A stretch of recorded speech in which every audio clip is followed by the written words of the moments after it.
Welcome to Screen Riot, the show where we let fate choose the movie we review each week. This week's movie is 1947's Kiss of Death. This episode contains major spoilers, so if you want to join along in the conversation, just go ahead and pause, go check out the movie, and then come back to the show because this is Screen Riot.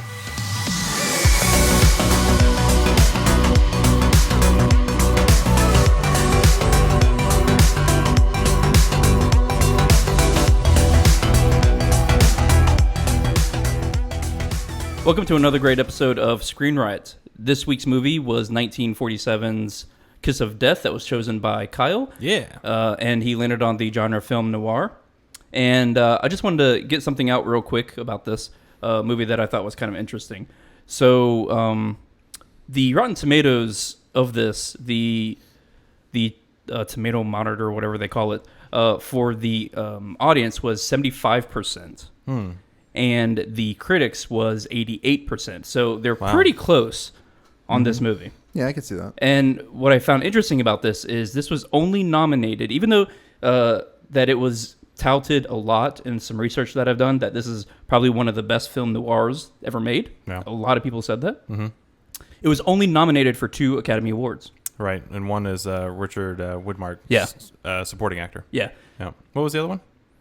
Good question. I had to look that back up. Okay, I'll look it up real quick. Keep talking. I think it was like for screenwriting or something like that. Okay. But yeah, definitely, look that up for me. But it was only nominated for 2. One of them was Richard Widmark, but they didn't win any. Right, it was only nominated. Yeah. So I actually kind of found that kind of interesting because usually if there's a critic score that high around the 90s, it's won at least one Academy Award. Well, I know the supporting actor Oscar went to Santa in Miracle on 34th Street. So that's okay. Oh, did they come out at the same time? That was for 1947. Oh, interesting. That was some stiff competition there. Gotcha. Okay. I actually can't find it on IMDb for some reason. Oh well. Well, we'll look it up later. Yeah. So Kyle, so this was your pick. Yeah. You had a chance to pick any film noir, and I know you're a big film noir guy. Have you ever seen this movie before? You know, I during the last episode, I was kind of unsure, but yeah, watching this, I remember my wife, she was like all into this movie. She's like, you got to watch this. It was almost like a passing of the torch or something like that of, hey, I'm going to teach you everything I know about movies. She's a huge movie buff, so she's like, opening my eyes to all these cool movies. Mm-hmm. And Kiss of Death was definitely one of them, and it was I really enjoyed this movie. Yeah, it wasn't as bad as as some film noirs that I have seen. Oh yeah. I mean, you can get really, really dirty and gritty with the lighting, and it just kind of takes you out, but I thought this was really shot really well. Yeah. One thing I want to say about this, I don't understand where the title is coming from, though, after watching this movie, Kiss of Death. Because usually when a film noir has a title that's like that overt, usually it's about like some femme fatale, the leading lady is a murderer behind the scenes kind of thing. Yeah, I thought maybe like at the end, the Nick Bianco and Nettie, what's his name? Tommy Udo. Like maybe they shared a kiss or something at the end. Well, like a kiss on the cheek, like a mafia. Well, mafia thing, hey, mwah, which was the kiss. Enjoy of your death. meal or something. Well, I could see that. Like that makes sense. But otherwise, I'm like, where's the kiss? Right. I think it might have been actually when he was, or when Victor Batur Bianco, when he was sending off his new gal and his kids, and they kissed one last time, but they knew what was going to happen, but we didn't really know what was going to happen. But he was basically just going to put himself in a position of dying to get Tommy Udo. So maybe the kiss at the train station was the kiss of death. Like, he's going to basically like kill himself just to get Tommy Udo behind bars. Yeah, I got an interesting comment about the end of the movie when we get down towards that rabbit hole. Well, and to say this real fast, like about that idea, if that's the way they were thinking, they were misusing a preposition. Well, yeah, I would say so. I mean, but that's really the only. Yeah, it's the only way that makes sense. That would thank you, lead Professor. up. Yeah, thank you. Just saying. I don't have a Harvard degree. No, I mean, it would have made more sense to be like, the unfinished dinner or something. Like, I mean, you know, or waiting in cars with boys. I mean, like, there's plenty of names that could have come up, you know. Right. Me and the boys waiting outside of a diner on September 22nd. Like, there's other names that could have come up there, but Then it could have a sequel, Luigi's Revenge. yeah, exactly. Luigi, the unsung hero of this movie. Right. Well, just to give the listeners a real quick rundown of what this movie's about. It follows the main character. His name is Nick Bianco. He's a career criminal, right? I guess Pretty you much, could yeah. basically describe him as that. A thief. Yeah, he With a heart of gold. yeah he's just out of prison and he can't get a job because of his prison record. So he's basically forced to steal. And Well, actually, no. He's actually in jail for a jewelry heist that went wrong. right, but the opening narrator Yeah. says Which is Nettie. Yeah, she she's says saying that he got out of jail, he can't get a job. Yeah, that's why they keep going back to this. Was that there's less discrimination? Like, whenever he gets sent back to jail with Tommy Udo, she makes the comment of the narrator makes the comment that in jail there's less discrimination, so he can find a job because there's plenty of jobs in jail and there's no Right. discrimination. The For main the lucky reason, one- or the the main unlucky reason ones. why he was about to squeal is Yeah. because his wife had died, and he wanted to actually see his kids because his kids were actually in foster care. Right. So that's the reason why he squealed. Right. Not to get a job or anything. Not to get No, this is before all that. This is like literally the first 2 minutes of the movie. He was going over the synopsis of the movie as to the layout of the movie. Yeah, in the beginning- reason he does the jewel thief job in the first He place. was going Christmas shopping. Right. Okay. Okay. Yeah. You were starting like scene like first Scene few one. seconds. Yeah. I got you. Yeah. I got you. First few seconds. Yeah, of but the movie. narrator holds on to this I got idea you. that the reason why Bianco's That's a where you're criminal at. is not because he's a psychopath like Tommy Right, Udo, right. but He's because doing he it out of can't, necessity. because he can't get a job. Gotcha. It's, I got you. it's to paint the main character Bianco as like not being a complete scumbag, so you can somewhat side with him. Because Right. otherwise, you have Tommy Udo and him, and you're like, okay, so they're a bunch of They're one and the same. yeah, they're a bunch of shitbags. Like, Yeah. okay, well, Yeah, And- sorry. and I let's looked. care. I looked over that part because I thought you were talking about like after that whole scene or that small narration. Yeah. I thought you were No, no. talking about the actual movie. No, I was just trying to prep up why he was about to go on this jewel heist. Gotcha. Because of that, which obviously he gets caught, he gets shot, and Yep. then he's fine the next day apparently when he's talking to the DA because There's time. yeah, Between that. that's the thing. Just to touch on this real fast, because you were talking about, well, I don't want to go too much into this. What? Time is a problem in this movie. yes, it is. There's they're actually covering like 7 years, 8 years, It's quite a lot of time, and yeah. it doesn't. It's not dealt with well. It's not years, but it's probably No, it's years. No, there- over the course of a There's year. at one point where Nope. it's like 3 years later. Yep. Okay, because the kids don't age, but No, whatever. I'm with We you. can- No, we that's can my- skip that part. That's my Yeah. point, though, is that like the point between his wife dying and him getting with Nettie is like 3+ years. Yeah. Like it I seems. didn't see 3 years later. Or They anything. say 3 years. Yeah. Somewhere. I don't remember. They do say where, it. No, but I'm they with said you. it. I'm totally with you, Kyle. Yeah, I'm totally with you. They don't cover What kind of time movie well. did you guys watch? the movie you picked. No, that's one criticism I have of the movie is that they don't cover time well. Like for whatever Okay. reason, there are these large jumps. It's been like 7 years, but they don't. The kids, like you said, the kids don't age and everything else. Yeah. The kids on age and they get married. Not the kids, but Yeah, Nettie and Nettie Bianco. and Bianco get married, but Yeah. you don't.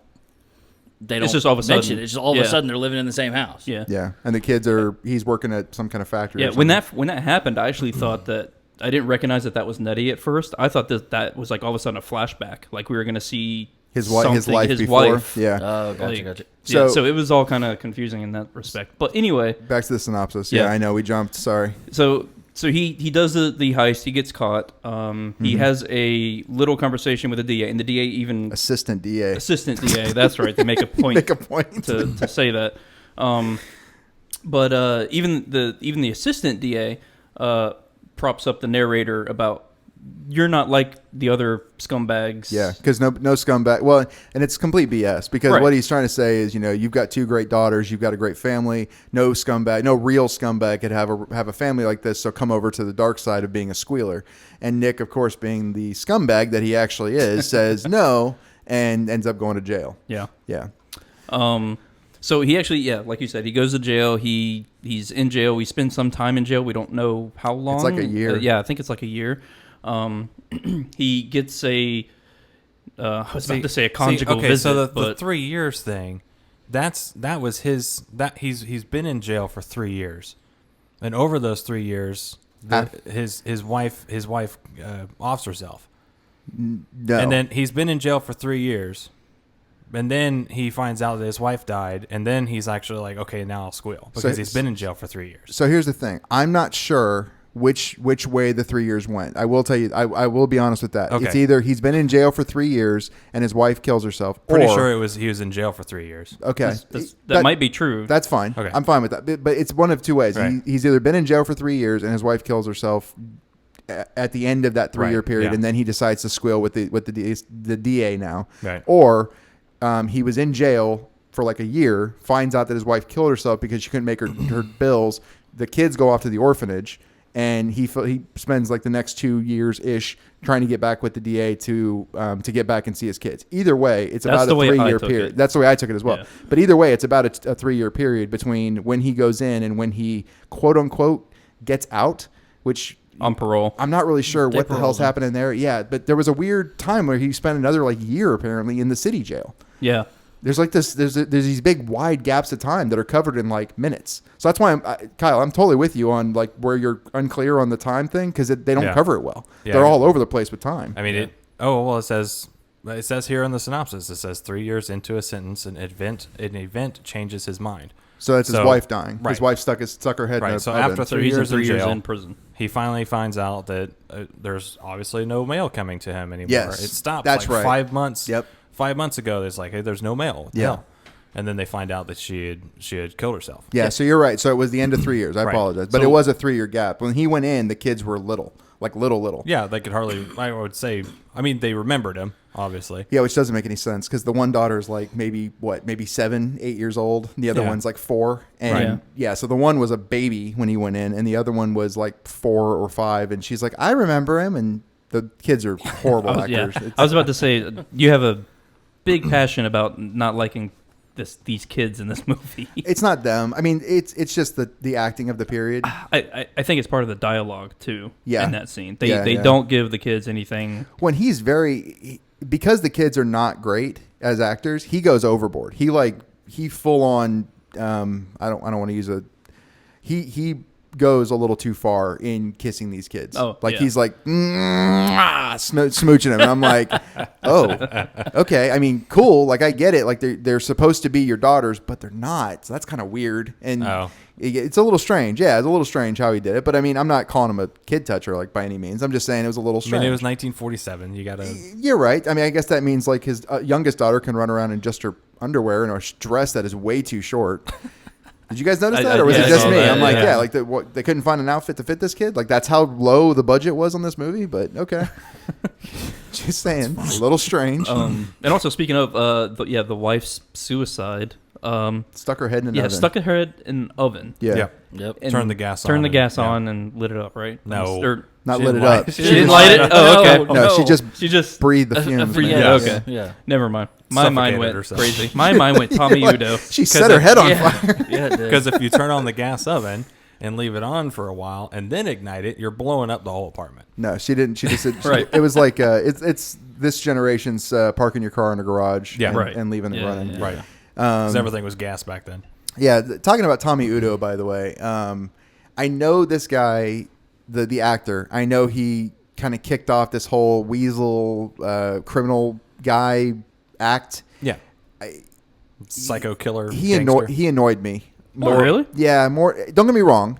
I think he's a good actor, and I think that the character was despicable. I think he pulled that off well, but it was just so over the top for me. It's a problem I have with a lot of old movies. Like I like movies that are a little more understated, and a lot of those older movies, they're not understated. They're like, it's like this, they're coming from acting in plays most of the time. So they're used to like, small movements on a play stage don't really go over. So you have to be like, haha, I am here. Look at me. I'm Spartacus. Yeah. And it's like, okay, you don't have to be like that. Which is where I think the dad, Bianco? Bianco, yeah. Bianco going overboard with his kids. Yeah. That's probably where that's coming from too. Yeah. No, I'm sure it is. Yeah. Well, and Widmark, Tommy Udo, he actually came from Broadway. Yeah. And he actually came from radio as well.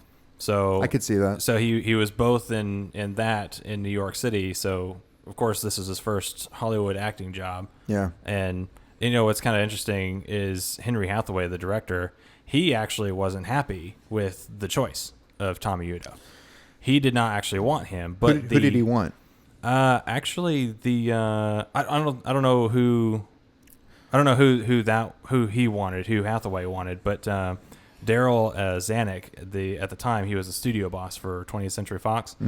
He overruled Hathaway, and he's like, no, this guy, I watched his tapes, and I love him. He needs to be in this movie. They actually, Hathaway really didn't like him, and so he decided to make his life a living hell on set. Oh, really? And Widmark actually quit one time during the shoot. He was like, one lunchtime, he's like, I'm done. I'm out. Huh. Wow. And then, of course, Zanuck was like, no, you need to get him back. So Hathaway persuaded him to come back, and they actually went to make 5 movies together. Really? And Widmark was actually Hathaway's pallbearer at his funeral. Oh, interesting. Wow. Oh, wow. So, I mean, Well, yeah. there's a lot of, feud at first, and then it ended up being a good friendship. But, yeah, even Hathaway at the time did not like Well, no, and Richard Widmark. And what I'm saying about the character, because it's Yeah. not the actor. I think the actor's fine. It's not that. It's the character. It's just that over. It's that those criminals that are they're like little. What's the word? Over dramatized or something? No, they're like little. What's the word? They call them like toadies, I guess. The guy who remember A Christmas Story? There was the redheaded kid He's and a toady, yeah. yeah, and the little kid who was like, yeah, man, blah, blah, blah. It's like the grown up version of that, and I just can't stand that. But character. he was never like the Chihuahua to the Doberman though. No, I agree with you. Yeah. I'm just talking about that attitude of like, listen here, man. Like it just gets so. There's so much. It's such a one note type of character. Like it's almost. I think he would have made a great Joker, right? But there wouldn't have been any depth to the Joker. It would have been a very like one note. Like okay, so he's crazy and he kind of like he runs on these monologues of in a whiny voice. Okay, but there's no depth to the character, and that's the only thing. One of the things that Hathaway did not like about him was his hairline. It made him look too intellectual. Yeah. Oh Jesus, I didn't Too see smart. that. At That's all. what they said. Yeah, I didn't see And that at all. so they not a really good picture for a psycho killer And gangster. the times they are changing because I didn't get that Yeah. not at all. I didn't get that either. Honestly, I didn't either. I was looking up some trivia on IMDb and looking back at his character. Yeah, okay, he did have a high hairline, but I don't really picture people with high hairlines as being intellectual. No, me neither. Yeah. But I don't know. that, I guess that was back in the late 40s and early 50s. In that case, Justin is the smartest guy at the table. That's right. Because my hairline goes all the way to the back. No, I actually like the Tommy Udo character. I thought really he was did like him. his on-screen presence. It was just a scene stealer. Like, Absolutely. Yeah. like anytime him and Nick Bianco, were conversing, it's like, okay, shut up, Nick. Let Tommy be crazy. Yeah, You know? And it's kind of interesting, like Kyle was saying, that it was his first It was his movie, debut. his Yeah. first film debut that he was nominated for an Oscar on his first outing. So that's kind of cool. Yeah, it's pretty awesome. Yeah, no, and I'm saying that the actor did a good job. It's not that. I Right, just don't. you just don't like that You just type didn't of like character. the character that's Yeah, over the top. Well, he was despicable, which was good for being a criminal Yeah. who's a psycho murderer. I'm down with that part. Good job there. That's why I'm saying he did a good job. But he's so he's over the top. He that whiny, that high pitched whiny voice thing.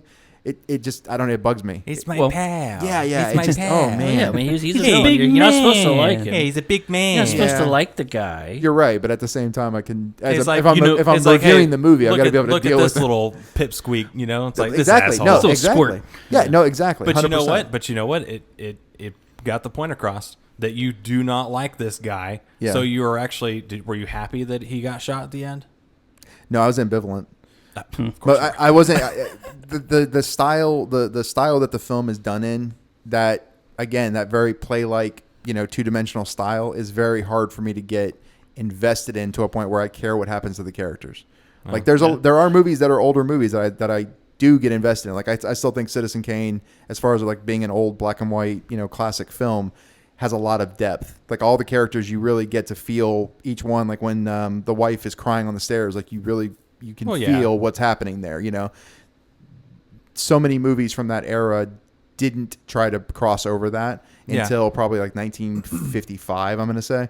Now, so granted, it's hard for me to feel that way. This movie was only 99 minutes or something like that. It's a very quick movie. Yeah, but it didn't feel it. Well, and you got to remember too that there was a formula that the writers had to follow back then. You think they had to follow it? Yeah, absolutely, they had to. Okay. The hero and the heroine, and this is going to sound really weird, sure, but the hero and the heroine had to be virgins, meaning they couldn't have sex on screen. Well, you couldn't do that anyway back then. Yeah, it was a big no-no. Just the censors wouldn't allow it. Can you imagine Love in 1947? Oh gosh, no. That would be a porno flick. For my kids, by the way, it was in black and white. We didn't get color until later on. I remember. Do you remember thinking that when you were a kid? By the way, did you ever think that? I'm sorry, John. No. I'll go right back to. Okay. You never thought that? No. I remember thinking that. I remember thinking that we were in black. Like the whole world was in black and white at some point, and then eventually we all came into color. And how awful it must have been when we didn't have color in our lives back in the early days. Yeah. Nope. My kids think that now. It's great. It's awesome. Yeah. But no, the hero and the heroine, they basically had to be perfect. Yes. They had to be. They couldn't do any bad stuff, right? And the villain could do anything they wanted, lay anyone they wanted, just be nasty, and the villain had to be shot at the end. Yeah. The good guy always. The good guy had to always triumph. Always won. Which in the original cut, Bianco is actually supposed to die. That's what I wanted to talk about that. Yeah, but the narrator they said it was just too depressing. That it's like, well, damn, the bad guy lived, but he will be prosecuted. I like that ending better. But it also goes back to why is it called Kiss of Death if he doesn't die at the end? I know nobody really dies. Yeah, I know. But I mean, I guess it was the attempt. He's like, I'm going to basically lay my life on the line just so we can get this guy in jail. The only people who die in this movie are the wife and the woman who gets pushed down the stairs. Yeah. It's the only two people who die. Yeah. Two completely innocent bystanders who aren't even a part of this story, really. And that's what gets me. It's like, okay, no one even bats an eye that Yudo kills this guy's mom. Yeah. Based off of a ruse that the Bianco and the DA said, okay, yeah, we're gonna pretend that this guy over here it's because is a squealer. Nobody likes the squealers. But nobody cares that the woman died because of them. But Bianco has a really great line when he's talking to the DA when they're hatching this plot, and he says something along the lines of, "Oh, your side of the fence is just as dirty as my side or our side," or something. I was like, "Oh, that's a great line." Yeah, that was perfect. Yeah, it's a good line. Yeah. So going back to Udo real quick. Yeah. Well, I mean, it describes the entire story. No, it does. I'm just realizing. I'm sorry. Between what John just said and my epiphany that because Tommy Udo lives at the end, and Bianco lives at the end. Yeah. Nobody in the frickin' movie died. The movie's called Kiss of Death. The only two people who did die were completely innocent and had almost one woman's not even in the damn movie. Like, we don't even see her. Right. She's an obituary. It's not death. It's just a kiss of death. It's a barely touched on. It's a whisper of death. It's a sneeze of death. A little smackling. It's a at least their intentions were good. No, my review was higher, though. And I'm thinking about it. I'm like, wait a second. This doesn't make any sense. The more I think of it, I'm like, well, shit, that doesn't make sense. So real quick, two more things about Udo. The first time that his name is mentioned, I thought that they said that his name was Johnny Utah. Oh, yeah? Johnny Utah. And you're like... And I'm like, hold on, did like Catherine Bigelow like pick this name for like Point Break? Like, nice. You're like, this is the Point Break was the sequel to Kiss of Death. I was like, okay, that's kind of cool. This explains the wheelchair scene in Point Break. But you were saying that the only two people that died was the wife and the person or the... Am I wrong? Is there more? No. Oh, okay. I think you're right. I was playing the movie back in my head in like hyperspeed. I think those are the only two that died. But the pushing down the stairs scene. Yes, with the wheelchair. Yeah. It was not released. The movie Kiss of Death was not released in the UK with that scene in there. Was it too rough for them? Yeah, it was too vulgar. Huh. Too risque. So it on its original release, but then they actually showed it in its entirety on a History of the 20th Century Fox tribute show, which aired on BBC Two on the Christmas schedule in 1974. I could see that. Wow. Yeah. So there was a lot of people that had probably watched this in the past that were very, very shocked that this scene just finally appears. It was like, oh my God. I don't remember that. This you know dude what it probably literally felt like? shoves It a felt lady like down the stairs. It felt like the Mandela effect for them. Like they were Probably. like, wait a They're minute. I watched this when I was I don't like remember 25. this. I don't remember this scene. Yeah. Is this a different movie? This didn't happen. I'm in another dimension. But I mean, that scene is like It's iconic. it's iconic. Yeah. And it's been spoofed redone, and, spoofed. yeah. Yeah. Dave Chappelle did it in his show back in 2008. Well, one more thing about the Udo. When you're Yes. talking about how you don't like his characterization, I think Kyle voiced it well, like his over the topness. Right. Like Yeah, I like. I'll be honest with you. I liked Bianco more the third time I watched the film because I watched it 3 times this week. I liked him more the third time than I did the first time. The first time I watched it, Bianco to me felt almost too understated. And I was like, okay. And there's some goofy stuff, like when he's washing his face and he's all like, like I'm like, Yeah. why is the comedy in here all of a sudden? Because he like, was happy. It was showing. It Lord. was showing that he's got a new life. Life he's is good. Apparently married. We don't see the wedding. He's apparently married, and his kids are great. Yeah, and, for he's got a 1.2 job, minutes. and he's like, yeah, right, I'm good, so I'm gonna be silly. oh, Nick, he's- we're gonna do it in the kitchen today. Yeah. Oh, I know, right? In the kitchen, please I'm like, stop. holy You're, crap. you're, you're making my mind flutter. Yeah, but I liked him more the third time. Tommy, to me, all 3 times I watched it, again, he just doesn't change. He's just the same. Which, don't get me wrong, not between viewings. I don't expect the movie It to was change. the same movie I know, every single but time. I'm talking in terms of his. Unless you Unless wait, you watch the unless you UK version. wait 30 years. Yeah, you can. Yeah. And then it might change. If you're in the UK, then yeah, it is a different movie. But I'm just saying, as far as the character goes, he's just so one note, and it's a high note. It's a high pitch, in your face. It is a high note. Note that I'm Yeah. like, okay, but he's just there the whole time. It's this like, I'm just gonna be annoying, yeah, and it's Well- like, whoa. well, Jesus. there's one person that disagrees with you. Oh, I'm sure there's a lot. 77% on Rotten Tomatoes. Yeah, Apparently. so there was a gangster at the time in the early 50s, late 40s, Yep. who fell in love with the movie. And he basically took on that Tommy Udo persona. Mm-hmm. And he started that kind of crazy, over-the-top and kind the of acting giggle around, the and the giggling smile and and his stuff. name was John Gotti. No, but he did start to earn the name, like, I forget what his name is, Crazy Eddie or Okay, whatever, right? yeah. They started putting crazy into his mobster name or Yeah. whatever, which he was finally gunned down in Italy, a few years later. That's good. That makes me feel happy. So kind of the same. It was the same fate as Tommy Udo. Yeah. Yeah. And then one more thing I wanted to mention about the wheelchair scene, since we've jumped around so Yeah. much. Another trivia thing that I saw that I found quite fascinating was that actress. I can't remember her name.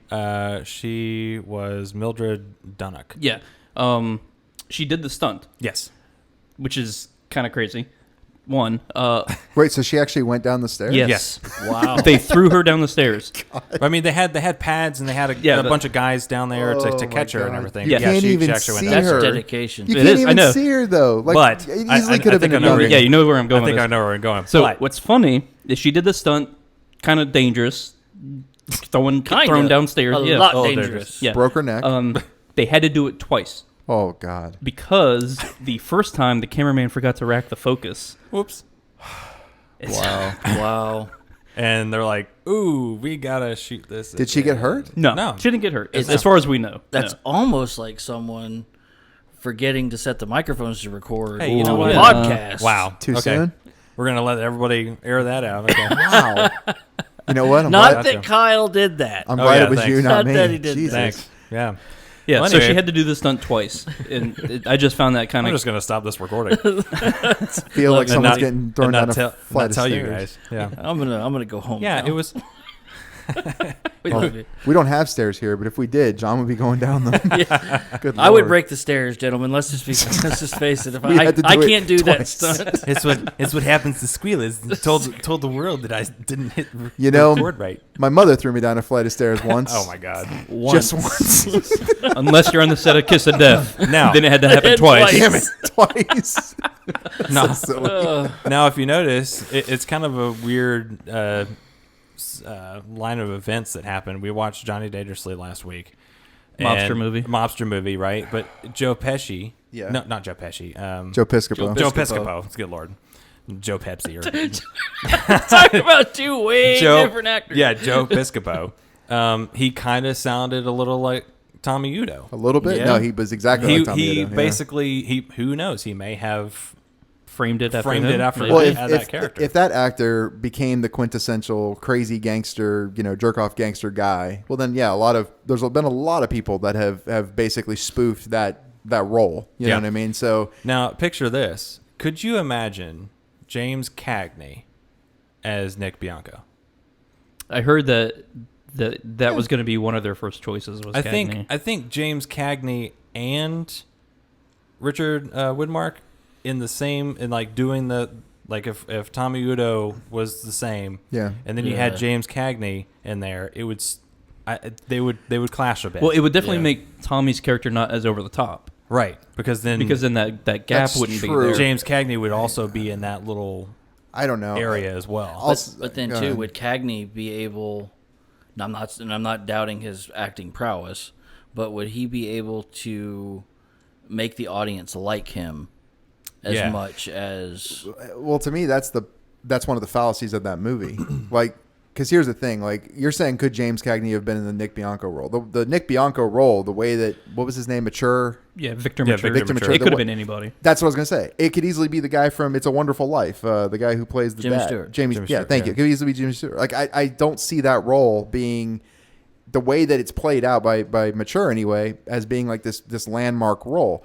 James Cagney to me might have been a more believable criminal because Victor Mature doesn't seem like a criminal to me. Well, see, part of that is the writing of Ben Hetched. Mm-hmm. He would often skip the whole hero-heroine bit where they had to be virgins and all that stuff because he didn't like it.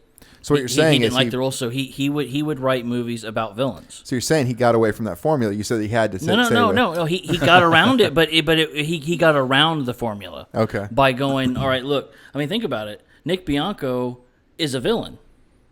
Yeah. He's a villain. In a sense, yeah. He's a villain, so they had to make him likable. Yeah. Yeah.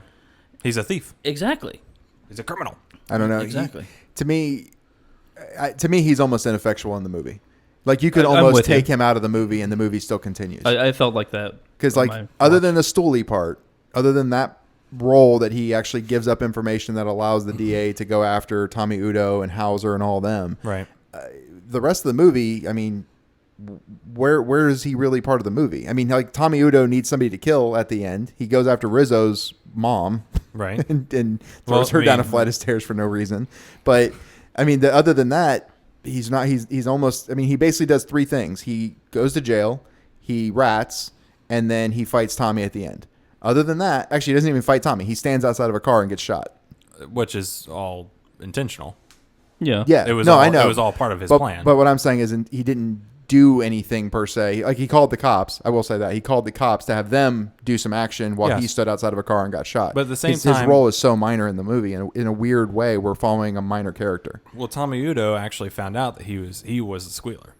Yeah, eventually, yes. Right, which is at the very end. Yeah. I mean, when he went to the restaurant, he's like, my big man, my pal. Yeah, was not really his pal anymore. He's basically giving him his last dinner. No, yeah, totally. Right. Which, by the way, let's go ahead and talk about Luigi. Poor Luigi. Poor Luigi. To me, the movie could have been called Luigi. I want Kiss of Death 2, Luigi's Revenge. I want that. Yes. Because Luigi gets manhandled as soon as Bianco walks in. Bianco's like, here's some money. Shut your mouth and go get the person I need to talk to. Right. Then Udo comes out. Bianco treats Udo like shit. Udo gets upset, then smacks Luigi across the face and makes him make Bianco dinner. Right. Then Luigi goes through all the trouble of opening back up the kitchen, having the chefs make him a fine meal, getting out a bottle of wine, checking with probably the what's the guy's name who checks wine? Connoisseur, the wine connoisseur, yeah. Yeah, there's a name. Sommelier or sommelier. Sommelier, yeah. Yeah, he has to go through the wine sommelier, I'm sure, find out exactly the perfect bottle of wine, opens that up, make sure that it's uncorked for the amount of time to be able to have the wine taste good, bring it all to the table. I doubt it took that long. And then Bianco has the nerve to spit in this guy's face and go, eat it yourself. what the hell? If I was looking at you, I'd be like, hey, I kiss him ass. What was the point? What was the point of having Luigi just be manhandled by these douchebags the whole time? What do you mean you're not going to eat? Yeah, exactly. I mean, it's ridiculous. We opened up the kitchen for you. I want the waiter from Defending Your Life. I'm going to make you 9 pies. Like, that's the guy I want. I want him to really piss on Bianco's face. Like, so I was thinking kind of like throughout this whole thing, I was like, so why couldn't this guy just be in witness protection?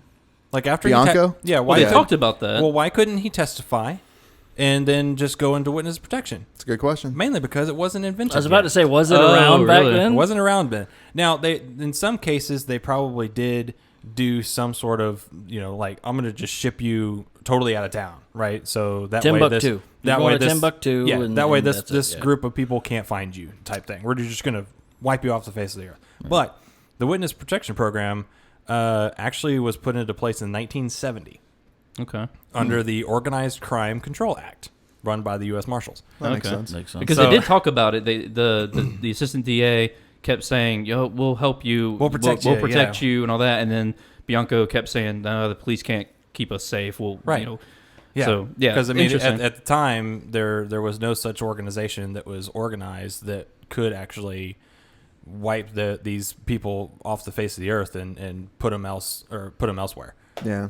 So that was kind of interesting. Just to touch real fast on the time thing one more time. So Nettie was his babysitter. Yes. Right. His nanny. Yeah. Yeah, it was a nanny. Yeah. As a girl, though. As like a young girl.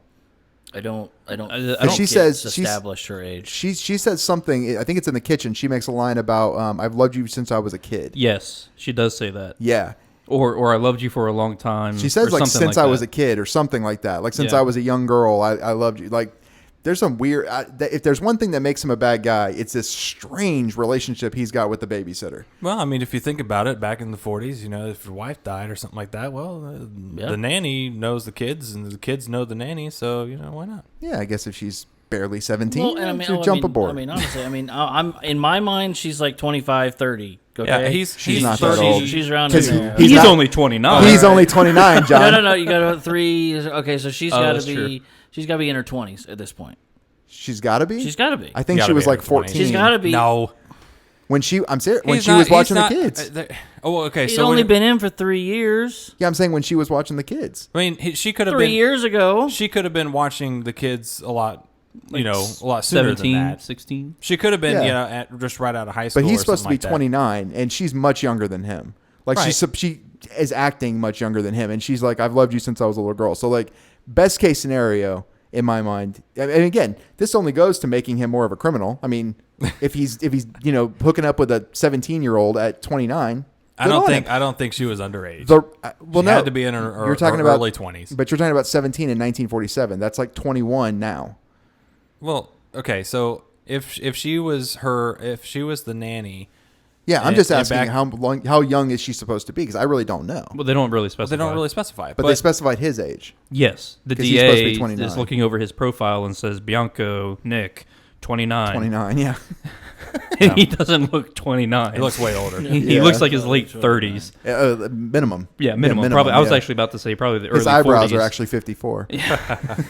Look a little But bit. if he spends 3 years in prison, then he comes out. What is that? 32.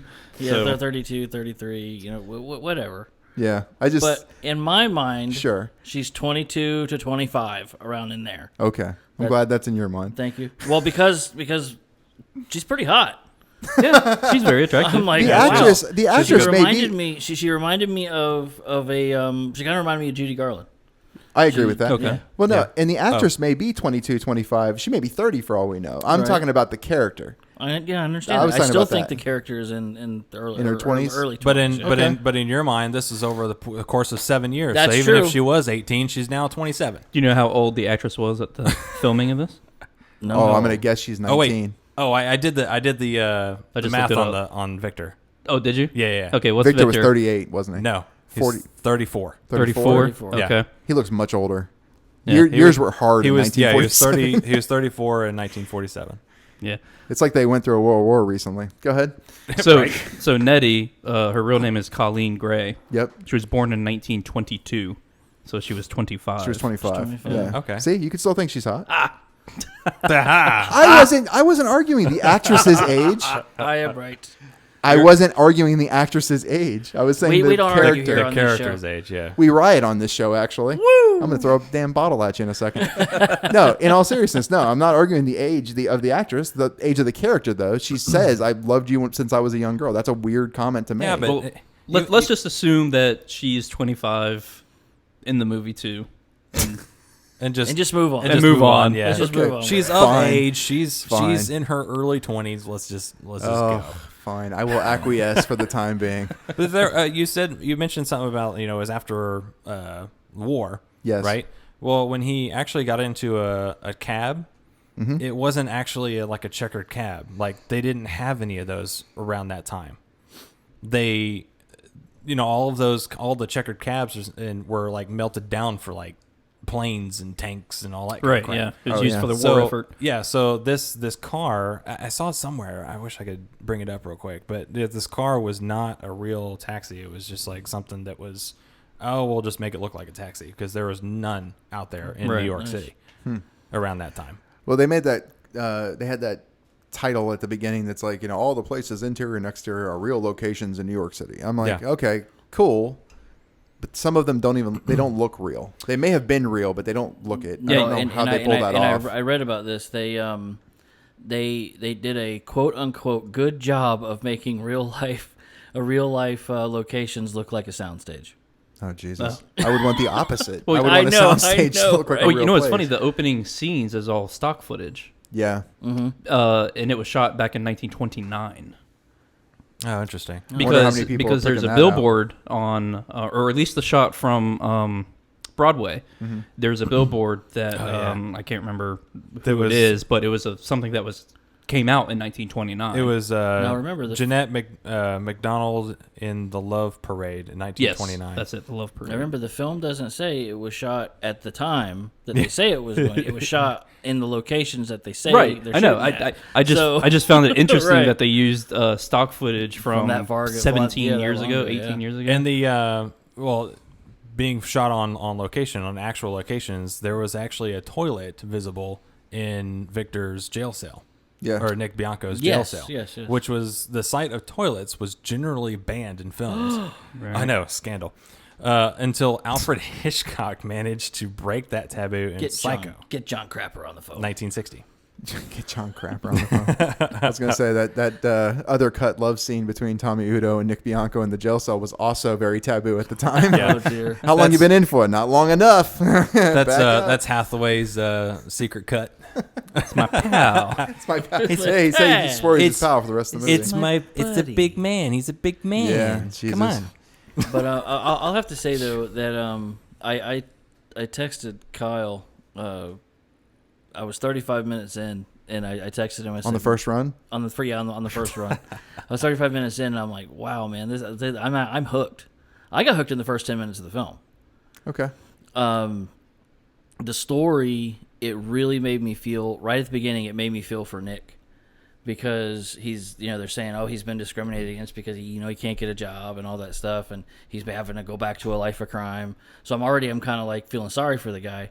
And then the elevator scene after they rob the jewelry store, and they get in the elevator, stressful. and I know, I was like on the edge of my seat. You see in the elevator count down, and you're seeing the people in the jewelry store starting to wake up, and their elevators count down, and they stop, and the doors open, and people getting on, but the whole time they're now we're gonna press the silent alarm button, and there's and no all this music stuff. in this scene. There's no music in the scene whatsoever, but just the visuals. There's I no like- music. There's no I talking. like the no music just because you're there in the elevator Yes. waiting for that to get back to the lobby. I didn't Yeah. even know the character other than the fact that he was a criminal, tried to go straight, but ended up having to go back.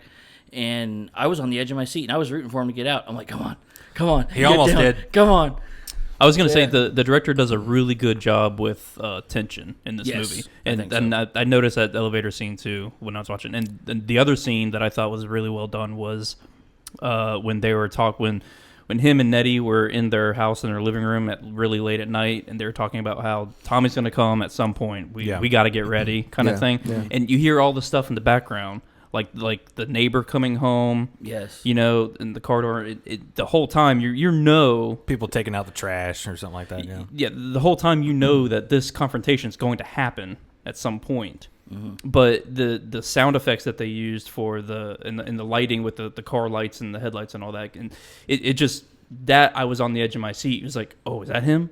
Right. I was doing the same thing. Is that Tommy? Or I the first time I watched this, I really did think that the guys getting out of the cars was Tommy Udo and his gang. Oh, that was the other. That's the other scene I was going to mention. And I'm like, oh shit! When the DA and the cops show up at the house, yeah, they do a really good job with the lighting to obfuscate the.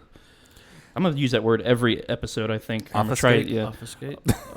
Obscure, obfuscate, yeah. We need to look up the definition, though, at some point. Yeah. So, yeah, because Harvard professor over here. But to go back to the first 35 minutes of the film, the first 35 minutes of the film does what modern day movies do in an hour and a half to 2 hours.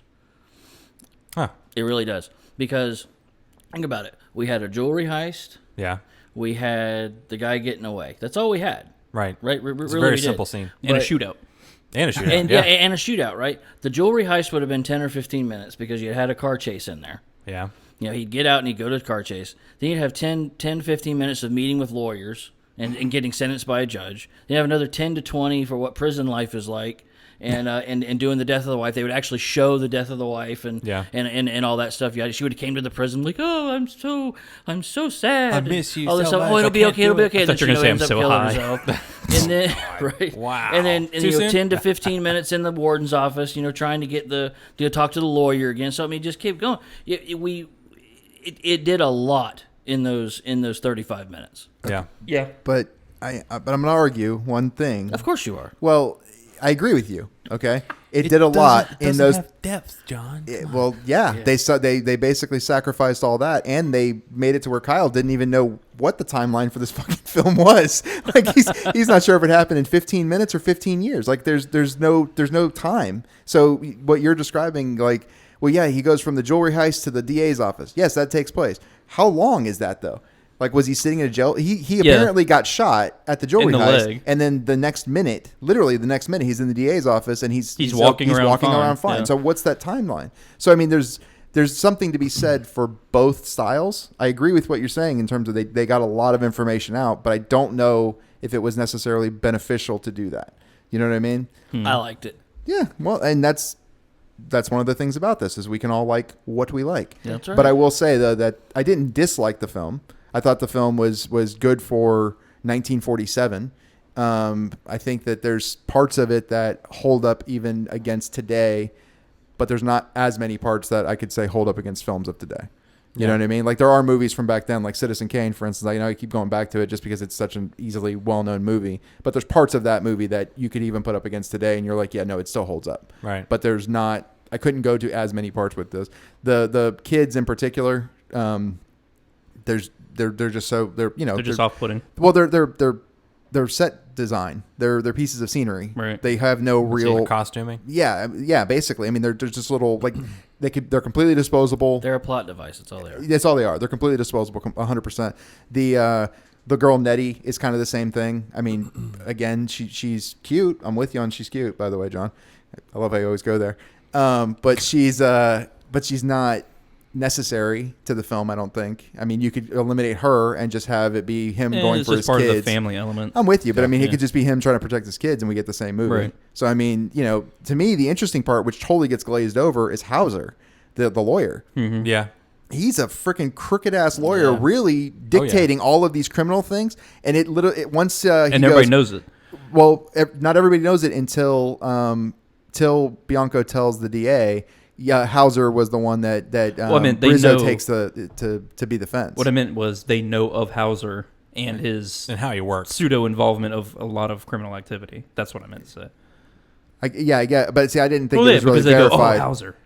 Yeah, he makes he calls him a shyster and stuff like that. But see, I didn't take that as he knew that he was a criminal. I think that he knows he's a crap lawyer. Yeah. He knows he's an underhanded lawyer, but I don't think he really knew that he was like dictating all these criminal underworld people the way that he was. Okay, I took it as he knew of the guy. Like they knew that he was a bad guy. They just couldn't pin him on anything. Well, and or any criminal this attorney or this What is he? What is Hauser? Not Hauser. The DA. DA. Yeah. Yeah. Any case that the DA had with a criminal of this organized crime, Yeah, Hauser became always defended that. Right. that Well, what kills me, though, so is- he's like, damn is- it, this guy. After they say that, though, after Bianco says that, and we're going after Hauser. At some point they're going to go after Hauser. He never gets dealt with. We never see him the rest of the movie. He never. I mean, it goes from talking about Hauser and to me, Hauser would be the one that would be like, okay, that's the key figure. Like Right. that's the one you want to go Not after. Rizzo. Not Rizzo, not Tommy, not Mangino or whatever the other guy was. Mangina. Yeah, all these other names. Man, China. What was his name's something like that? It's like I think it's Mangino, but yeah. Something. Anyway, they go after all these other people. And I'm like, wouldn't you go after the guy really the That one really who's knows at the root of all everything? this? Yeah. Yeah, who's telling Tommy who to go kill? You're right.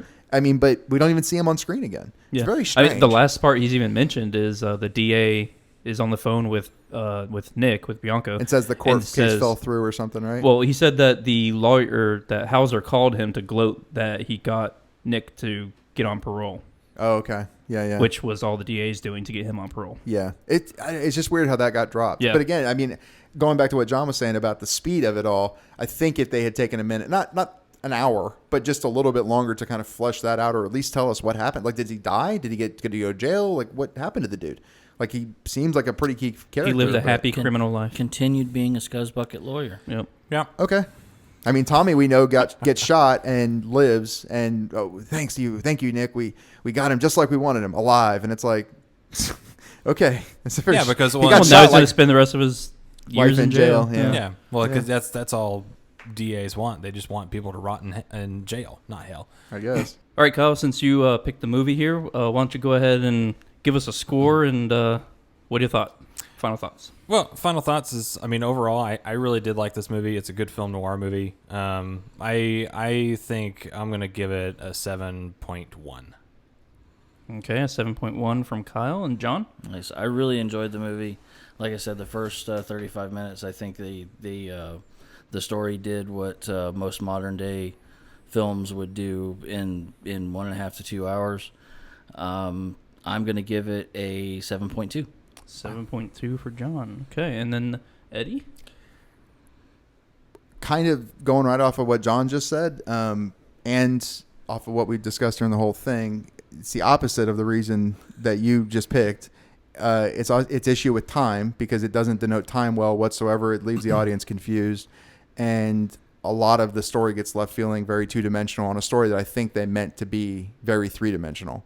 So, I mean, for me, it's I'm gonna say a solid 3.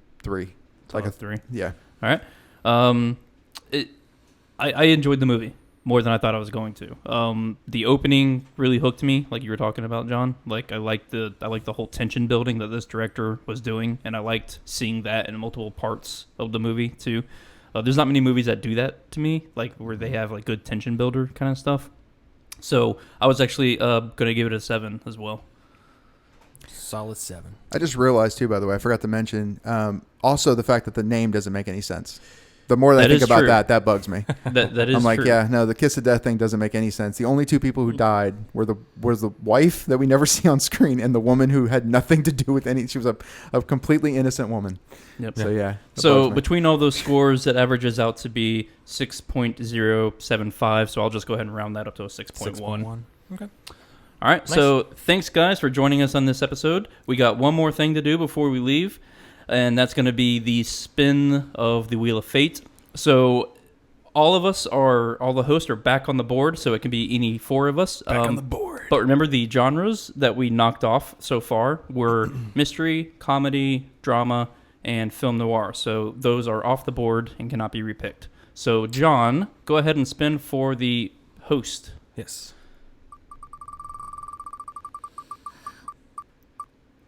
The host is Eddie. Who was it right before it ticked You, over? Oh, Justin. I like that. Like Nice. last I was like, ting. tink. All right, so it's Eddie that's going to be the picker for this week, and The picker. the picker. I got to figure out some other the chooser, The selector. the I mean, there's selector. I don't know. picker. Yeah. So, Nice. what genre is he going to have to pick from? all right, here we go.